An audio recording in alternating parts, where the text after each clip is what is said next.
Hey guys, this is Doug from Cold War Collectors, and this is the North Korean gear. Now, the thing that's important about this gear is that this gear is pretty hard to get in the US. Now, the important thing about this is that these are two things that you usually don't see. Occasionally, you see some, I'll just call it a Type 40 helmet. It's their variant of an SSH 40 helmet. Now, the difference between that and a regular SSH 40 is the suspension. I think they said it's made out of some type of canvas in the pad system. Now, basically getting onto this, these are some other basically things that would be important if you were a soldier in the Korean People's Army. Your mag pouch and your sling, which is fairly obvious because what else would you hold your gun up with? Now, getting onto the sling, first things first. The sling has a very unique construction, especially in this part of the retaining end. Now, the thing that's important about this is the only type of thing that a North Korean, well, this is the thing that's really unique to North Korean type of slings. It has this type of loop right there. And it also seems like it's made out of some type of zinc material, as well as this part of the sling. Now, another thing that's important about this is inside of there, if you look closely, you can see that there's a roller attached to this. And the thing that's important about that, that's basically to prevent it from kind of like cutting away, because sometimes these have like a bit of edges because they're pressed together when they're manufactured like that. So they said, okay, with the first batch of slings, which was very late 50s, about 1959, for the early production Type 58s, which they said the earliest production ones came out in 1956 when it was a very weird hybrid of a Type 56, which is a Chinese AK, and a Type 1 AK-47, which was extremely rare, but at the time in the USSR they were getting rid of those for AKMs. Now, the thing that's important about this is that little roller there was to prevent this from getting all cut away. That's one very good feature about this. This is basically so that you can this whole feature is also made out of zinc. It's basically so that you can adjust the height of this. And it also has this leather keeper. Now, this is probably one of the best leather keepers on an AK sling I've ever had or seen. The main reason why, it's really, really thick. And also it has a pretty good fretting right there. Plus it also has these like little two rims on the top and on the bottom, which help to reinforce it as well.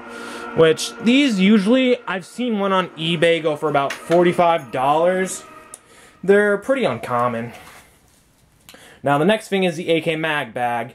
Now, this one, I'm guessing it's around, like, the 1970s to the 1980s, and occasionally, you see pictures of these in the 90s when they were starting to phase them out for the newer, greener ones, but sometimes you still occasionally see pictures of these. Now, I got this and the sling in an Army-Navy store, well, not an Army-Navy store, but a kind of, like a military show near where I live. It also has a similar texture to the other sling, and I'll just compare them quickly. Now, the mag bag, I don't know what that staining is, honestly. It was like that the guy had 3 of them, but he said he has like 12 of them at home, but he was only selling 3 of them. And they have a similar texture, and they have a very strange feel. It's kind of coarse in a way. I'll just bring it up to the camera a bit closer so you can see it somewhat better. It has basically the same type of texture to it. Now, the thing that's about this is this goes through your belt loop. You put it over your right shoulder or on your back. Sometimes, usually, it's towards the right more because that's the order of battle, because you have your gas mask bag on your left-hand side. Usually, these things first appeared in a picture in the 1960s when there were North Korean, basically their version of the GRU, and it was a very old picture of them, and they were wearing a variant of Soviet TTS MMK stair-step camo. Now, you could barely see this, but the reason how they could tell it was that these wooden toggles are really distinct, and they look very strange. I'll just bring them up a bit more. I guess that they are made out of pine. They're very similar to Albanian toggles, as in like measurements and all that type of stuff. But that's basically where it ends, because the Albanian toggles are made out of Bakelite and plastic. However, the newer North Korean ones, like the green ones, like the very dark green ones, I think they might be Bakelite as well, or they might be plastic or aluminum. I have no clue, because usually they're painted green or sometimes they're chrome. But occasionally you do see these in service with the Korean People's Army. The thing that's strange about this, it has US stamped right there. I have no clue how that got there. The guy said he had no clue how he got it, because he got it from a friend of his who passed away. All the stuff he got, he basically told him about it, and his friend had no clue how the hell this stuff got on there. Now, it could be a wide variety of things. It could be a bring back from Vietnam, because in the Vietnam War, there were occasionally Type 68 AKMs that would pop up, and sometimes Type 63 SKSs, even ones modified by the North Vietnamese to have a grenade mounting spigot and a grenade launching sight similar to the Yugoslav SKS, but usually this type of gear wasn't really exported there except for the war in Cambodia in 1975 to 79, and the only reason why they gave ones to Pol Pot was because he asked for them, but they didn't necessarily support him ideologically. Interior-wise, it has 3 holes for your magazines, each 30 rounds, 7.62 by 39s. However, I've seen pictures of soldiers armed with Type 88s, which are their versions of an AKS-74, which I believe also are in 5.45 by 39. Then there's these 2 pockets. This is, I believe, for your cleaning kit, or this could be for a grenade. But we don't know really that much about the information about it, so it could be either way, or it could be for 2 grenades, or possibly the cleaning kit. Well, obviously there's this thing for, like, you might not be able to see it. There's like a little tab here that's kind of like for a somewhat of a cleaning kit, but it could be for something else, kind of like magazine charging strips, like on how a Soviet AK magazine bag. The 74s have 4 pockets, and the 4th pocket is for stripper clips with 5.45 by 39. Now, another thing about the North Korean things that you can tell if they're North Korean is they have a paper tag in them. Mine has 101 and a small 36. I don't think it means Chuche 36 because Chuche 36 would mean like about 1945, and they didn't make these in the 40s. Another thing that's interesting about this on the back, there used to be like a circular stamp like right about here, but it's basically illegible. And what I've also seen a web belt for this, but it was the guy wanted like 45 bucks for it. I've never seen a gas mask for sale, well, the gas mask bag for sale, but I believe it's probably similar to a SCS HM41, which was the Soviet one used during the Great Patriotic War, and slightly after. The East Germans also used them. It looks like a GP5, except it has a long hose, but we don't know. It could be like a PDF, or like what they call the Gorilla Mask, which was used by supposedly by the VDV, but they said it was also used by the PVKGB border guards. We don't really know about the gas masks that much.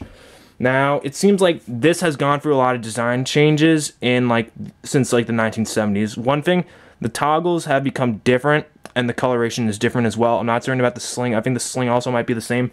However, on the back, there's this part of the sling. I think on the more modern ones, like the 90s ones to today, they don't have this, or they might have it so it's like kind of like a swivel with like a little spring there. Not certain though, but I know that they said that it has it so that's like kept in place better than this, because this keeps it in place. However, it's not necessarily that good for keeping it in place. You have your web belt to keep it in place as well, but it also has some issues with it. Now, the length of the bag, this is what it originally came in, so it was for a very short person, because this goes around your belt and that goes on your left shoulder, so that's a really small person, honestly. The other thing is that the AK sling, I was digging through a whole bag of the guy's slings, and he didn't really care that much. He just wanted to sell out his collection, so he gave me the sling for like 10 bucks, and like the mag pouch for like 35 bucks. I also got an Albanian SKS chest rig there, and he had a few other things that were quite interesting, like a Type 63 web belt, not like the all canvas ones, but like the one that had like the leather loops on the top of it. And I think this might be all. If you see any North Korean things, especially bayonets, they usually sell a lot of times like Vietnamese-made bayonets as North Korean bayonets, mainly the newer ones that look like 74 bayonets, but they usually are just Vietnamese-made, because on the palm of it, I'm just going to demonstrate with a Yugoslav one. Like, North Korean ones look like they have the black texture of a Yugoslav one, but they're completely different other than that.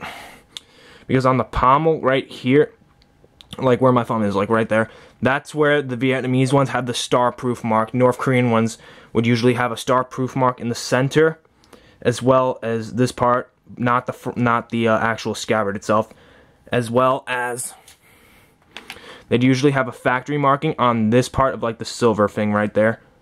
That's usually the difference, but this is a Yugoslav one. I'm just demonstrating because I can't find my Bulgarian one right now. Also, they come in, there's some rumor that they made plum and blue ones. Supposedly the blue ones are for Air Force personnel or their version of the VDV, but we really don't know. The only ones you usually see in the newer parades are the all-black ones with the Type 98s and Type 98s 1s and 2s and 3s. Although Type 98 Type 3 is rather uncommon, and it's only really seen pictures of it in meetings of the People's Congress. So I think that's basically all. If you see a North Korean helmet, like, message anybody on Cold War Collectors, and I think that's probably all.